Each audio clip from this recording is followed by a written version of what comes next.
পরক্রিয়ার অভিযোগে এক যুবক ও প্রবাসীর স্ত্রীকে আমগাছে বেঁধে রেখে হেনস্থার ঘটনা ঘটেছে। স্থানীয় সূত্রে জানা যায়, প্রবাসে থাকা আলেমান নামের এক ব্যক্তির স্ত্রীর সঙ্গে একই এলাকার যুবক রাকিব শেখের ঘনিষ্ঠ সম্পর্ক নিয়ে অনেকদিন ধরেই এলাকায় গুঞ্জন চলছিল।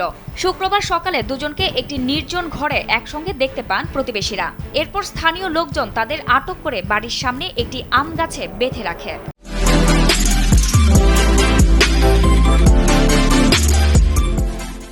ফরিদপুর জেলার মধুখালী উপজেলায় মথুরাপুর গাংনীপাড়া এলাকায় এ ঘটনা ঘটে। এদিকে অভিযুক্ত যুবক দাবি করে বলেন, ওই নারীর সঙ্গে তার বিয়ের আগ থেকেই প্রেমের সম্পর্ক ছিল। তিনি বলেন, দেখা করতে এসেছিলেন, কিন্তু তাকে পরিকল্পিতভাবে ফাঁসানো হয়েছে। অন্যদিকে নারীর পরিবারের সদস্যরা বিষয়টি পারিবারিকভাবে সমাধানের চেষ্টা করছে বলে জানা গেছে।